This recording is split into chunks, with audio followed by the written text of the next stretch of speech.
All right, hey guys, welcome back to Tactical Perspective. It's me, the crusty old crow, and I'm bringing you another one of my years in review of Joe, comparing the 1990 G.I. Joe series toys and the release line versus the current classified collection, what we have in our collections already, or we've seen come out from the G.I. Joe classified Hasbro line, or what we know is coming, or what we have heard rumors of. And I'll go through the line, just give you quick opinions on some characters. This one shouldn't be another hour-long video. This one should actually go a little bit faster, because guys, this is, like I said, Crow was about 17 at this point, so even my my cousin and his collection was becoming less and less seen by me as my social life was more active, and I was, high school years, right? Joe knew I was going away, but Joe knew I'd be back. I had no idea. I was young, dumb, and stupid, but Joe always knew. Joe's been around since the 60s. Joe's seen walkaways and comebacks before, right? So, Joe welcomes us back with open arms in these classified, because I think we all did this. We all walked away from Joe and said, I'm done. And then over the years, some of us, and especially you special groups, the unique individual with foresight and clarity hung on to your Joes, but some of us did not. And it's that common sad story, right? So 1990 is going to be the subject today as I go through that. And you'll see I just don't have any Joes on display this time because, well, technically I've got nothing to really represent them with. So I'll just have to figure out some other way to give you some Joe love today, right? So Fridays are usually when the Crow does a figure review on the Tactical Perspective, and I did that. And pardon me, I feel a little arrogant saying the Crow all the time. It's when I do a figure review on the Tactical Perspective, and I did Copperhead today. And I keep calling him Clown Penis.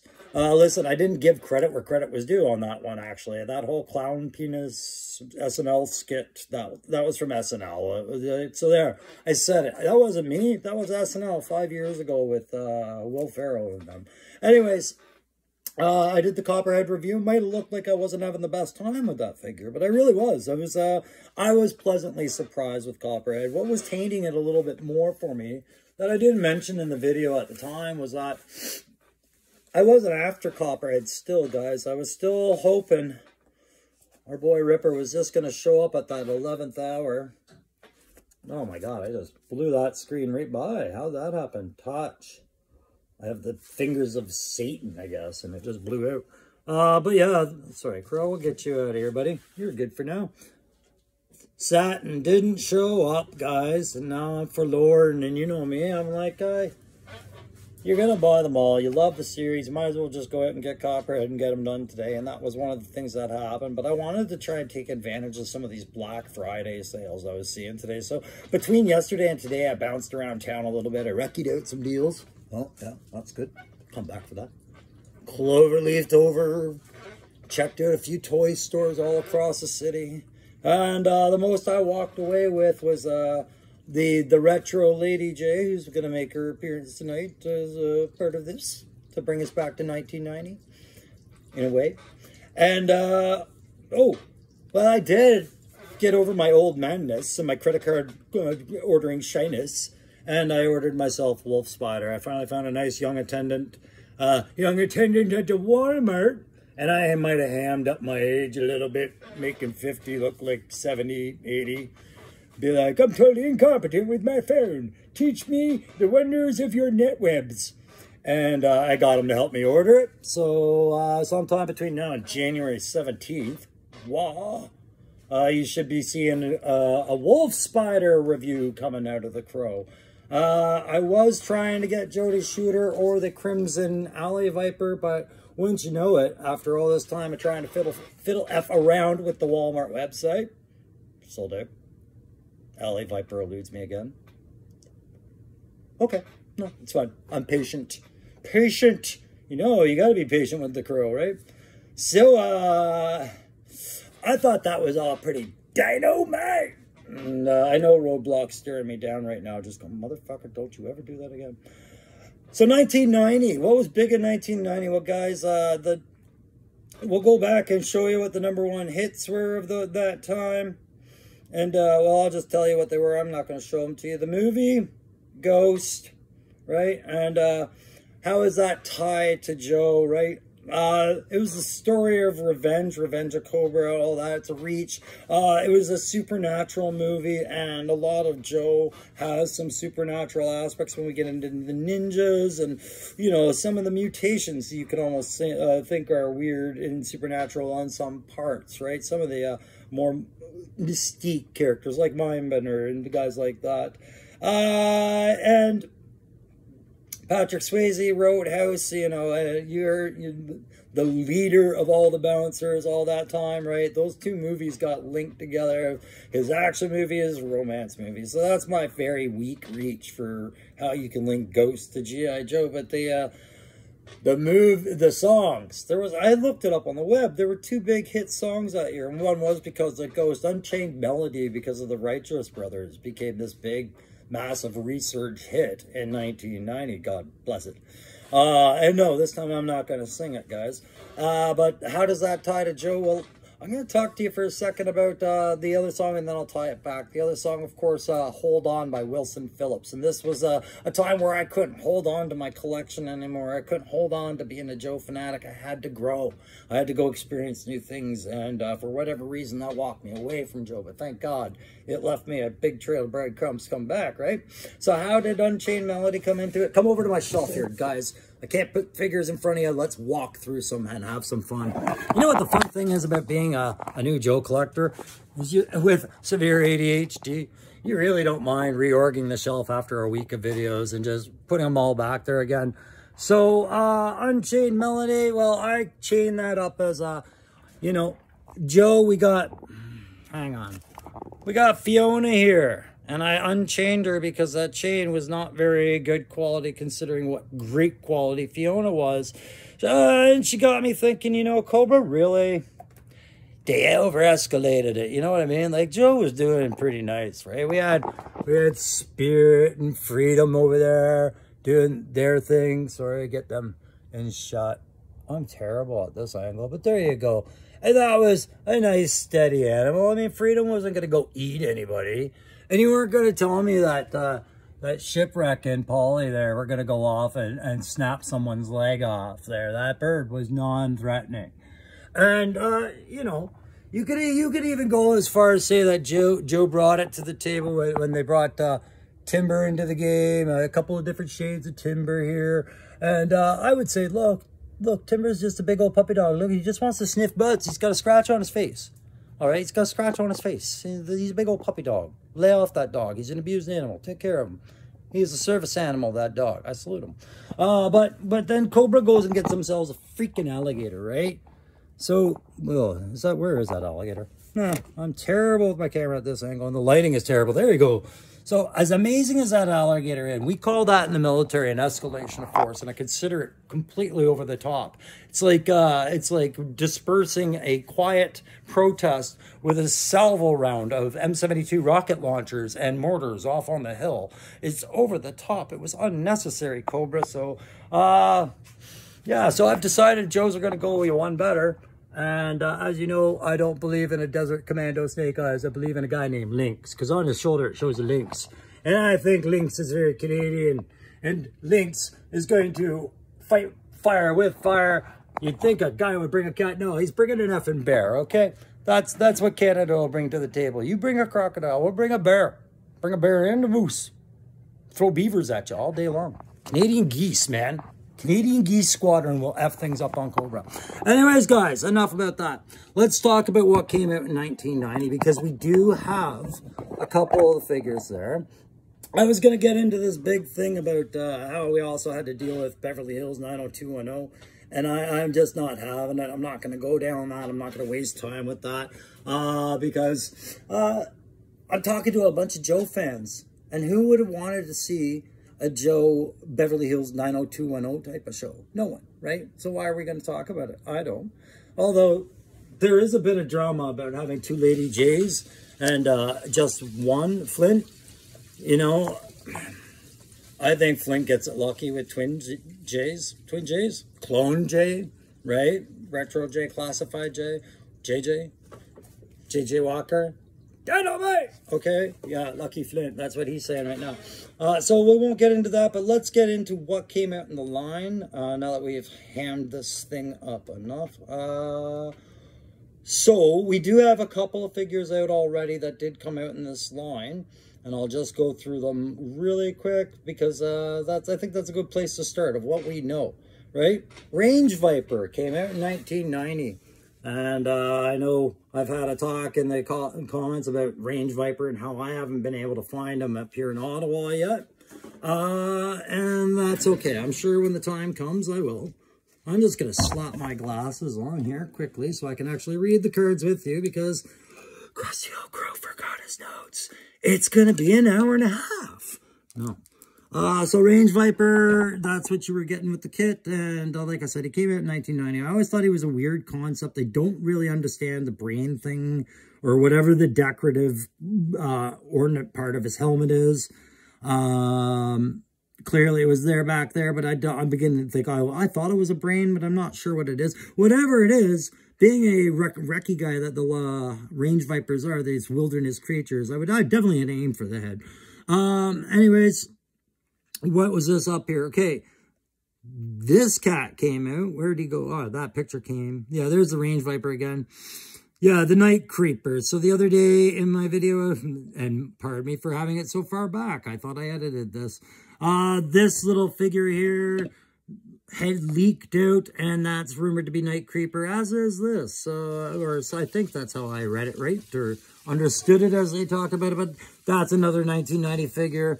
And then Metalhead, of course, we all know that that's coming. You can get your pre-orders in, I think, still. I don't know if they've called off the pre-orders. Anyways, that's enough about your pre-orders. I got my pre-orders in for him and Junkyard both. I'm very excited. You know, I'm not a big fan of how he works, but I am a kind of a fan of how he looks. I'm not going to lie, guys. The more I look at it, I can get behind him. I can dig this figure a little bit. I just, you know, I got to let certain things go, but that's okay because they make up for it with the detail and aesthetics, in my mind. Some of you are really not looking forward to the possible QC issues, and I get that, but hey, roll the dice. Let's go. Very exciting. And to head options and visor options, and then we're back to the open box concepts, right? Okay, so we'll go to the rest of the action figures here in the line, and then I'm going to give you just 2 figures I think could be made and 1 vehicle today, and that's it for the rest of these stuff, because guys, like I said, I wasn't collecting at the time, and I was barely able to track what was going on. I'm not overly familiar with some of these guys, so we'll start with Bullhorn. Bullhorn came out, right, and he is a intervention specialist, so riot control, possible hostage negotiations. Let your imaginations fly on how they could attack that one. While they're flying, make sure that they drop from a tall building at least, or at least from 1,000 feet up. The idea of Captain Gridiron, I don't think we need a 3rd sport athlete right after a hardball if we get one. I don't want to really see the football helmet mixed with a modern Joe Bump helmet and then try to piece together that. But, you know, I try to stay positive about all the designs. Somebody got really creative with that, right? Yeah, free fall, definitely. Ooh, let your imaginations wander. The Paratrooper Corps is building itself. Laser Viper. Now, I'm pretty sure I talked about Laser Viper in an earlier video, too. It showed up there, so I'm sorry, guys. You know, whichever date it came out, at least I've talked about it, and I don't want to talk about it anymore on this one. Not a big fan. Could they do it? Sure. Would it be cool? Well, it's a Viper, so it's an army builder. Metalhead, we already talked about. Night Creeper, we already talked about. Pathfinder. So we got this jungle assault specialist. So you can see he's got all the cutting tools and everything like that. And he's dressed up like a cross between Cutter and Mr. Howell on Gilligan's Island, or possibly, you know, I don't know, Justin Timberlake? I don't know. Let's reach across a few generations. What's he dressed up as? I can't tell you. We got Rampart, another bazooka trooper. You know my stance on this. I'm not even going to talk about Rampart. He can ram the fuck off because right now we don't have Zap. Me, Pardon my language, guys. I am sorry. I apologize if your kid walked in the room and went, I know a new word. But moving on. Range Viper I've discussed. This is still a 90s thing. For those of you at home, this is called a VHS cassette tape. And it would go into a machine that would always display the time 12 o'clock and nothing more. And then you would have the rapid fire figure. I never even saw that. You got the Rock Viper. It looks like he's got a really cool French mustache going on there. I go up the hill and I come back down. I go up the hill and I come back down. Another rocket launcher. Reference last Dirtier comment about Zap. Yeah, Zap this one too. As far as I'm concerned. Again, guys, I am just trying to skim the video along, remind you what the characters were, because I was just going to draw my 2 and 1 vehicle, and then move the video to 91 at some point, some other time. So the Saw Viper, very cool, look, nice. I'm thinking he's ready for the Revolution, and what is her name, Sheila E. Yeah, definitely some Purple Rain happening here, but I mean, Saw Viper I don't hate. Stretcher, another medic. Again, press pause. Let's get Doc. Doc, I want Doc in my collection, and I got some stuff about Doc at the end of this video. And Doc and all Joes, and what I understand. And quite honestly, we can get that conscientious ejector lifeline in here too, either in this brand or in Night Force, Tiger Force, whatever. I think it was Tiger Force. Yeah, get Tiger Force lifeline even before this.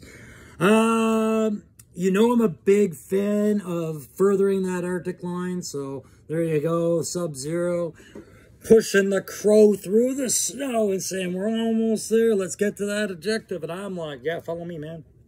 Follow me, Hasbro. Topside, yeah. Topside's a naval assault seaman, so for bosun or, you know, the boarding parties, right? So he's got that vest. Looks like he's got some sort of thermal back or some backpack. I think it might be one of those aquatic jetpacks, but I don't know. Anybody have him? Anybody have him in the comments? Want to tell me what that backpack was supposed to represent? Hit it up! All right, Undertow. Yeah, he comes with a Barracuda. I mean, you're going to persuade me with fish. Grow that Joe Zoo, right? Like, Freedom likes fish. Freedom loves fish. Then you got Airborne, a new version of Airborne. Okay. Yep. Airwave. And so this is all the Sky Patrol, Airborne, Airwave, Altitude. I'm sorry, guys. I thought that one would have come out clear, but I can't even read that one. But Paratroop Guy, 3-4. I think that says Skydive. It's pretty on the nose. Static Line. Okay, Static Line. For once, you get one who's depicted not paratrooping. So it's, I don't know, either he was late, he's the first one, or he's the one that's always scared of jumping out of the plane. I know who's going to answer that. And all the comments. When you hit the paratrooper button, there's going to be a comment. There's a reason why, guys. God, I hope there's more vets coming in this here. But if you guys aren't vets, that's all right. We're all the same here. These are just different perspectives we're sharing. And then we got the, what is that? The electronic sounds one. So I guess these stands had noises or something. You put your Joe on top. I don't know. Don't really know. 4 electronic battle sounds included with each. And it says press it here. So I'm sure all the batteries were dead by the time anybody ever bought one. And just pressing them on the shelf all day long until they're all dead. But Law and Order was dragged into that. Tunnel Rat was dragged into that. Vipers. Well, Vipers are in everything, so we can't be surprised there. For vehicles, you got the general... It's a general money pit right there. Could HasLabs prioritize that anytime soon? My crystal ball exploded when I asked that question. No. Avalanche, as much as I want to further that snow line, I think we've got better options. The Hammerhead is an interesting design in that it is designed like a Hammerhead shark, which is exactly what is, we're all jumping here, guys. Stop it. Stop it. Get back to some army vehicles and stop avataring or whatever this is. there you go. More concept jets that could possibly work if revamped, re-envisioned, and anybody cared to really overhaul it. But as they are now, I don't think the market would really want one of these. But I could be wrong. That's just my opinion. That's the way I'm seeing it. I'm sure it's got a lot of play potential. Sure. Came with a figure named Vapor. Cobra's Overlord Dictator. Can't really see that. That looks like a doorstop. I feel like I should kick that under a door. And I bet you that's probably more expensive than a doorstop. So I think I prefer a doorstop to that. Sorry, Hasbro, but this is just not meant as an insult to the intellectual property or the beautiful art or the efforts put into these. But if you redouble that effort now, I'm going to tell you, you're wasting your time with me. That's all. There you go. Again, you got another piranha. It would look good if the devilfish were out there, if we were further into the line and into these kind of things, but we're not, so that's not really worth going on about. Remember when I said that Brent popped down a Pop-Tart on the table and he called that the hovercraft play set for a couple of years ago? Well, this was a waffle, and he just put little bottle caps on the end and said, look at that, new play set. We got this one, the hammer. I'm not hating on the hammer. You really didn't take much of a gamble by keeping it on the base design of a Humvee. Just kind of maybe you pimp my ride Humvee more than anything, right? It's a lowrider Humvee, or a very high hood Humvee with a very low window, but still nonetheless a workable concept. Same as this helicopter, kind of reminds me like a short stock Little Bird. Like they tucked that rotor fin right in, but it could still be like the Little Bird.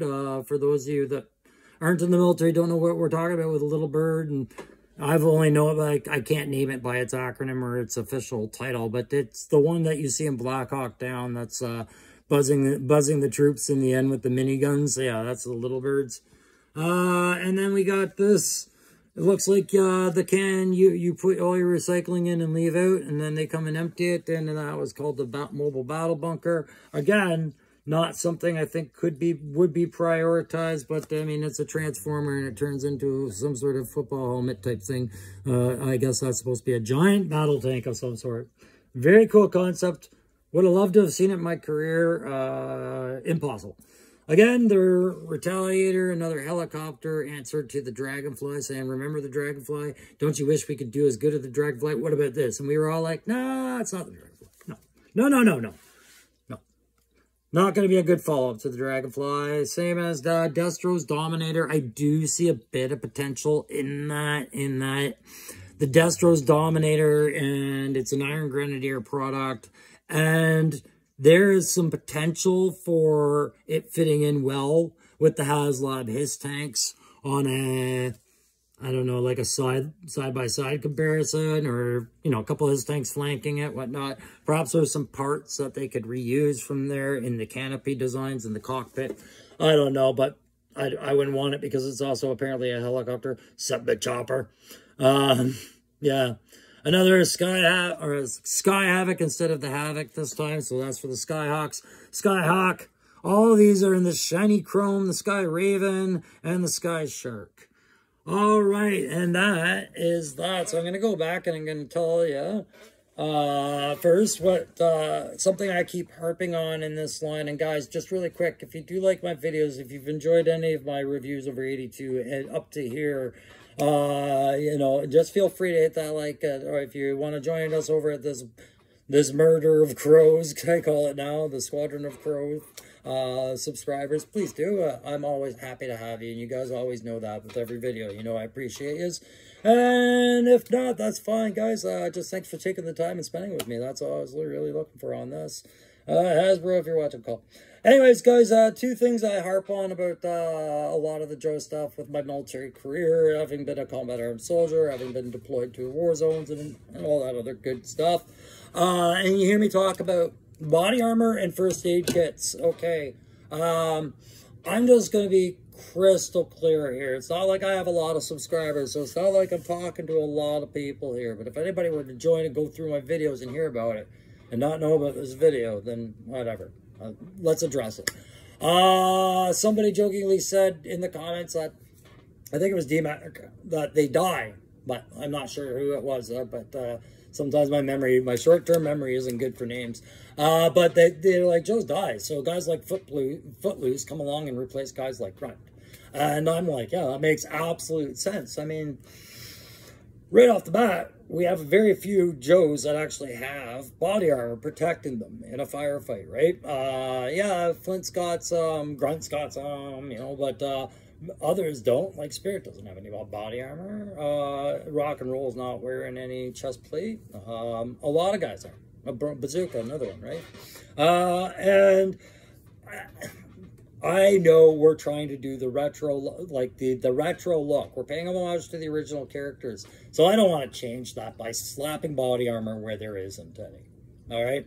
When I talk about that stuff, I'm talking about it from a soldier's perspective to say, hey man, I wouldn't let this guy go out the door right now. He's not wearing enough body armor. He doesn't have enough mags for his weapon. He's got one mag on his weapon and nothing to reload with.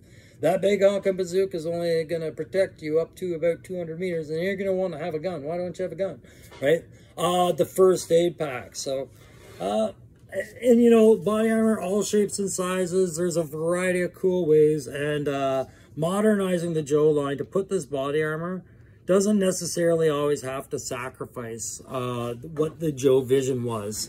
They can be these little pieces of click-on or add-on that can be choices for the consumer to buy. But I realize that they might bump up the cost. But some prefer to have, you know, like this stuff covered on their figure, right? I believe Valorverse is actually a company that everybody talks about at some point, and I'm not going to until I have my hands on them. Good news, guys.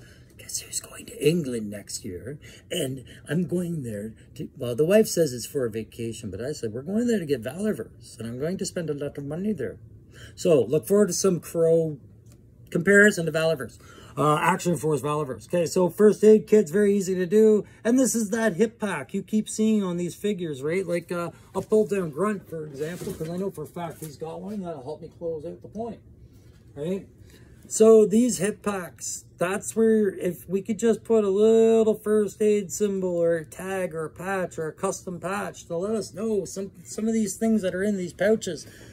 Maybe if we could consider some of these pouches for 5.56 ammunition clips or for 9mm ammunition clips, or have a look at what the weapon is. Are you giving the guy a 50 cal sniper rifle? How many cartridges of ammo are you giving him? That's my criticism. These add-on pieces can work better. That's all. And not damage the character at all, because you could take it off. So who are my two picks, guys? Who are the two guys I think I would do if I was working out over at Hasbro right now? They're like, pick two out of the hat and see if you could give us anything. The two guys I would go with right away, Topside. Topside would be the first one I would do, and I'll tell you why. Naval assault. So you're talking about boarding parties. You're talking about the first guys like defend off the pirates in the open oceans, all that sort of stuff. And you guys know how I feel about hovercrafts. Well, look at that. There's a guy that would be a great follow-up or pair beside Cutter if they ever just did a line of vehicle drivers with no vehicle. You know Cutter would be in there. And he would work well along that. I could see some remolds being used. I could see some compatibility happening there. I could see a reason to do it. And he's a believable character, and having more naval representation in the classified line, like you've gotten your archetype of shipwreck and torpedo out of the way. Getting Deep Six, getting Cutter, and getting a guy like Topside is paying the respects to the naval branch when you pay so much to us Army guys, right? And then we have a lot of limitations and constraints on Air Force and Navy, it seems. And I think Hasbro could identify that and go past it very easily. Anyways, so there you go. There's some artwork there. There's naval boarding crews from like other countries, Canada, other countries. Sorry, I didn't see that flag, but you can just get some ideas of where you can go with a character like that if you wanted to modernize. And of course, Saw Viper was my second pick. I could see a Saw Viper being useful because he's just named for his weapon. It's a squad assault weapon. It's a section, I mean, where we come from, it's our section support weapons, right? So in a section attack, like I showed you an example of in one of my videos about whatever. I can't even remember. I've done so many, 80 videos, guys. two C9s, or you guys American saws, on either flank is pretty standard formation. So if you can see your collection of Vipers, and we're army building our Cobras and our Vipers, there's definitely a spot, actually a spot for two saw Vipers. And really, once I stopped joking about the colors, I saw that the design concept was very simple and workable. And if that's one thing that Hasbro showed me with the Copperhead figure, is you can get good detailing with simple and workable, and it gives you room to do some other stuff. And like I said, once I talked about those pouches, add-on components, take-off components. If you're not satisfied with what's on the Viper, give us some options. You know, make the traditional and give us some options, just like you do with Night Creeper, right? So the vehicle I picked for this one, guys, I think it was pretty easy when I was talking about the hammer.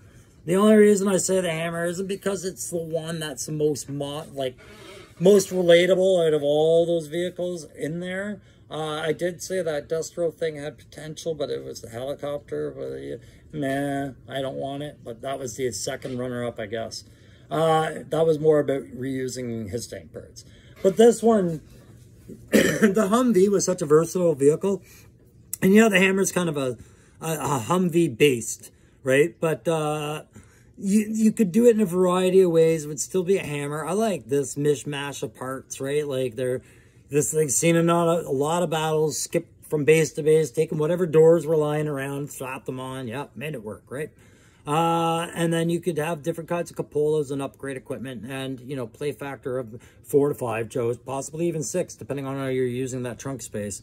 I could see the hammer being a good side piece to complement the Vamp, in that the Vamp would be that small light reconnaissance Jeep, and this would be the more heavy-hitting, bringing in special forces kind of guy. So I could see the hammer being worthwhile, in my opinion, out of that line, if I had to pick one, guys. Of course, that is to say, you know, out of all the stuff that Joe's brought to the table so far, I think when we get to 1990, I'm really hoping there's a ton of other stuff out before this, because I'm a big fan of it. You're a big fan of it. It's why you're here. It's why you try watching me with a grain of salt and patience, and I thank you for it, guys. But that's going to tie up that one. 1991 will come a little bit later in the week. I'm going to take a break and go out and do some shooting with my son tomorrow, or some fun stuff. Not shooting BB guns, guys. That's all. Just BB guns. And just try and enjoy the day. So I hope all of you have a great weekend. Thank you very much for spending this time with me. And I'll catch you next time. Till then. Tell all your friends, Crusty Old Crow might be onto some stuff.